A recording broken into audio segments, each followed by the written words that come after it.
Hello guys, सवाल है if DNA contains sulphur instead of phosphorus. अगर डीएनए में फास्फोरस की जगह पर सल्फर होता और प्रोटीन में फास्फोरस की जगह पे सल्फर होता।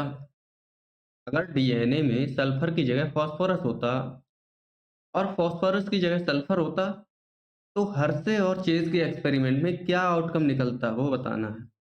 हर्शे चेज ने एक्सपेरिमेंट किया था DNA as a genetic material prove करने के लिए।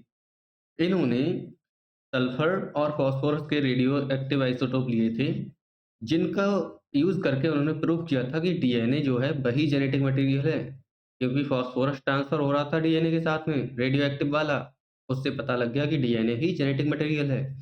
जैसे ये एक कोई सेल है, इसके डीएनए में फास्फोरस की जगह पर हमने सल्फर डाल दिया, ठीक? सल्फर अगर इसके डीएनए में प्रेज़ेंट है, अगर इसके डीएनए में सल्फर प्रेज़ेंट है, तो जब ये डिवाइड करेगी, नई जनरेशन प्रोड्यूस करेगी, तो 2 सेल बनेंगी और इन दोनों में जो डीएनए होगा, उसमें भी सल्फर ही तो पाई जाएगी, क्योंकि फास्फोरस को हमने अगर बताया गया कि फास्फोरस को रिप्लेस कर दिया है ना सल्फर से, तो इनमें सल्फर आ जाती।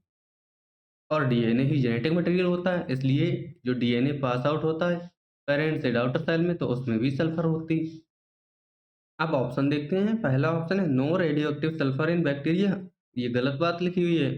देखिए, पेरेंट डीएनए में अगर सल्फर है तो वो सल्फर ट्रांसफर हो जाएगी डॉटर में, डॉटर सेल्स में भी सल्फर पाई जाएगी, तो ये गलत हो गया।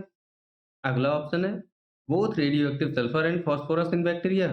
बैक्टीरिया में रेडियो एक्टिव सल्फर और फॉस्फोरस दोनों पाए जाएंगे, गलत बात है। सिर्फ रेडियो एक्टिव सल्फर पाई जाएगी, फॉस्फोरस नहीं होगा।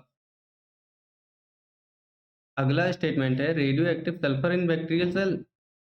बैक्टीरिया की सेल में रेडियो एक्टिव सल्फर होगी, बिल्कुल ठीक बात है, क्योंकि हमने डीएनए में फास्फोरस की जगह सल्फर ले ली थी, तो सल्फर का ही तो ट्रांसफर होगा ना। तो थर्ड ऑप्शन बिल्कुल सही जाएगा। लास्ट ऑप्शन है रेडियो एक्टिव फास्फोरस होगा, बैक्टीरिया में रेडियो एक्टिव फास्फोरस नहीं होगा, क्योंकि ये तो प्रोटीन में है और प्रोटीन जो है वो जेनेटिक मटेरियल नहीं होती है।